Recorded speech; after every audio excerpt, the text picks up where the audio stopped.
माफ कीजिए माँ जी, ये हमारी रोजी रोटी का सवाल है।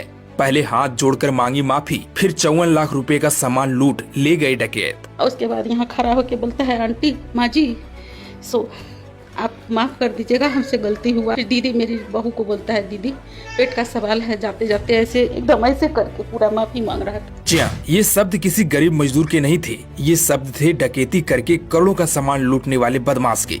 जिस घर में कुछ मिनट पहले तक डर था, उसी घर में जाते जाते एक डकैत ने एक बुजुर्ग महिला के सामने हाथ जोड़कर माफी मांगी। और यही बात इस मामले को साधारण डकैती से अलग बना देती है। यह मामला है पटना के बाईपास थाना क्षेत्र का सोनालिका कोऑपरेटिव कॉलोनी, जहां देर रात करीब 1:30 बजे एक शांत कॉलोनी अचानक खौफ और खामोशी के बीच छा गई। इस घर में रहते हैं एक आईटी प्रोफेशनल पुष्कर कुमार, जो पेशे से आईटी इंजीनियर हैं। एक पढ़ा लिखा परिवार, शहर के एक सुरक्षित माने जाने वाले इलाके में रहने वाला परिवार, जिसे कभी भी ये अंदाजा नहीं था कि एक रात उनकी जिंदगी का सबसे डरावना अनुभव बन जाएगी। दरअसल रात के करीब 1:30, सड़कें सुनसान, कॉलोनी में सन्नाटा, और तभी बदमाशों का गिरोह पूरी प्लानिंग के साथ इस घर को निशाना बनाता है। डकैतों ने सीढ़ी के पास लगी ग्रिल को तोड़ा और बिना कोई शोर किए घर के अंदर दाखिल हो गए। सबसे पहले डकैतों ने घर की पहली मंजिल पर मौजूद पुष्कर के पिता पंकज कुमार को काबू में लिया। नींद में सो रहे एक बुजुर्ग पिता, जिन्हें कुछ समझने का मौका भी नहीं मिला। इसके बाद एक एक कर घर के बाकी सदस्य सबको रस्सियों से बांध दिया और पूरे परिवार को एक कमरे में बंद कर दिया। घर में गूंज रही थी डकैतों की आवाज, नकदी की मांग। जब परिवार के कुछ सदस्यों ने खुद को बचाने की कोशिश की तो डकैतों ने चाकू से कर दिया।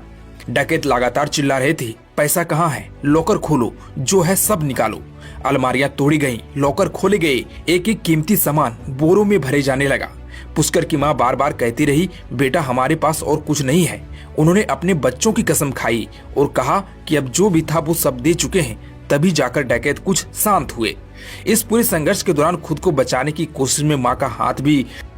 घंटों तक चली इस वारदात के बाद डकैतों ने नकदी, सोने चांदी के गहने, कीमती जेवर, अन्य महंगे सामान मिलाकर करीब 54 लाख रुपए का माल लूट लिया। लेकिन इस घटना का सबसे चौंकाने वाला हिस्सा तब सामने आया जब डकैत घर से निकलने ही वाले थे। तभी गिरोह का एक सदस्य अचानक पीड़ित परिवार के मां के सामने रुका और उस डकैत ने हाथ जोड़ लिए और कहा, आप लोग फिर से कमा लीजिएगा माँ जी, लेकिन ये मेरा रोजी रोटी का सवाल है, मुझे माफ कर दीजिए। ये सुनकर माँ स्तब्ध रह गई। जिस इंसान ने कुछ मिनट पहले उन्हें बंधक बनाया, उसी ने अब माफी मांगी।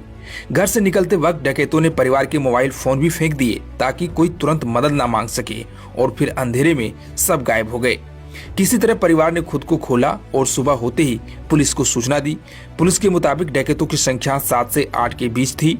वे पूरी तैयारी के साथ आए थे और मामले की गंभीरता से जांच की जा रही है। वैसे आप इस बारे में क्या कहना चाहेंगे, कमेंट बॉक्स में जरूर बताएं।